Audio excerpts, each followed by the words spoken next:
Senhora Presidente da Câmara Municipal de Lisboa, Senhor Presidente da Câmara Municipal de Loures, Senhora Presidente da Assembleia Municipal de Lisboa, Senhores Vereadores, Senhores Presidente da Junta de Freguesia e, em particular, a Senhora Presidente da Junta da Freguesia da Charneca, que nos acolhe hoje de manhã, e a todos que assistem a esta cerimónia, as nossas saudações da família do Engenheiro Santos e Castro e os nossos bons dias.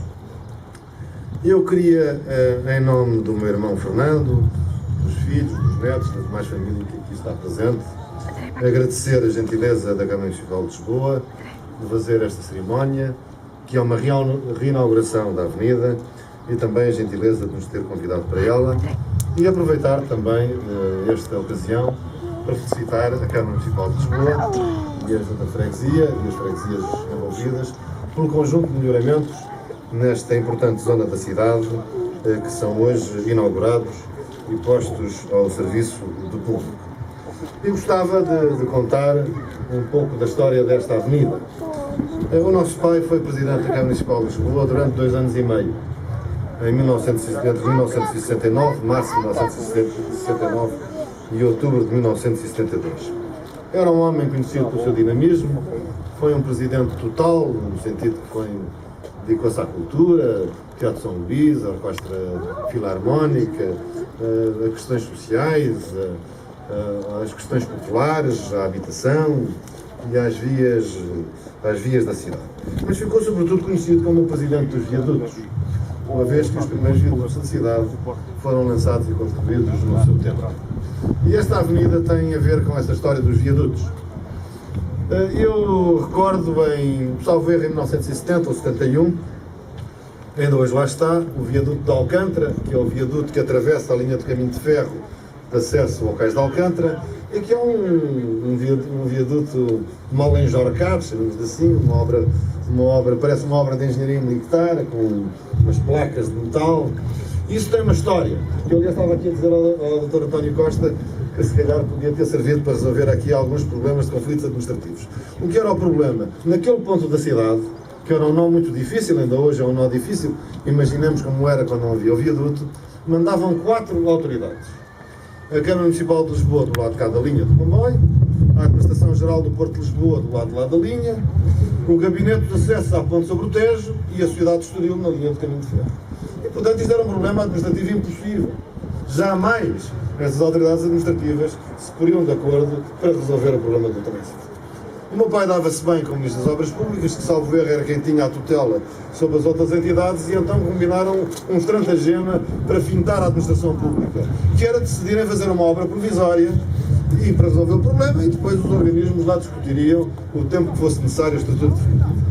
E eu lembro-me, o meu pai fazia umas visitas ao fim de semana pela cidade, muitas vezes eu acompanhava, e eu tinha 17 anos nessa altura, e perguntei ao pai, eu vou fazer aqui uma coisa provisória, isto faz, que eu queria fazer em 90 dias e fez em 90 dias.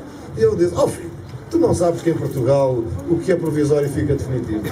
E de facto, ainda lá está. E esta avenida Santos e Castro é uma história da mesma natureza. Estava a ser construído o viaduto do Campo Grande, ali em frente à churrasqueira, no topo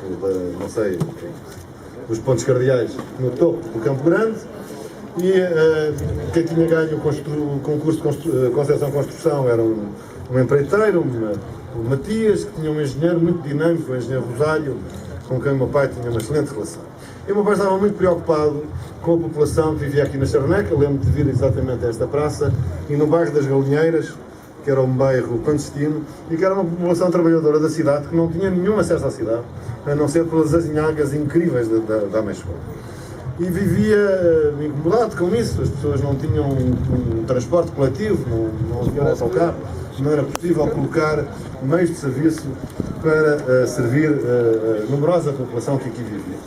E então pediu, nesses tempos de mudança dessas coisas, pediu ao empreiteiro e ao engenheiro, vocês não conseguem ir com umas máquinas, vão aqui pelo terreno do aeroporto e abrem aqui uma avenida. E assim foi feita a avenida, que o povo começou a chamar Avenida do Santos e Castro, a Avenida do Santos e Castro, assim ficou. falou com o Carris e inaugurou-se logo uma carreira expresso, que era o 17B, que nós conhecíamos bem, porque a carreira 17 terminava ali ao pé do pote d'água, no liceu onde nós tínhamos andado, o Liceu Padre António Vieira, e portanto é essa extensão e essa linha de autocarro 17B que põe, através dessa avenida, o acesso desta população da Charneca e das Jardineiras à cidade, para o seu dia-a-dia, nomeadamente de trabalho. E, portanto, quando depois do nosso pai falecer, em 83, a Câmara, salvo erro em 88, quis dar um nome de uma rua ao nosso pai e consultou-me se nós tínhamos alguma sugestão. E a sugestão que eu dei foi justamente que dessem o nome da avenida provisória, que o povo tinha nomeado na sede desta história e que era uma avenida vesta, mas de serviço, e que tinha tido esta história. A Câmara achou graça à história e assim o fez, salvo erro, em 1983. E, portanto, para nós é um duplo motivo de gratidão que, quando essa avenida é incorporada, já num tratado definitivo, esta passou de provisória a definitiva neste mandato, que a Câmara não só mantenha a nomeação, mas tenha a gentileza de nos convidar para esta inauguração. Portanto, muitos parabéns, Sr. Presidente da Câmara, pelo conjunto de melhoramentos que inaugura e muito obrigado, em nome da família, pela homenagem que é feita ao nosso pai. Muito obrigado.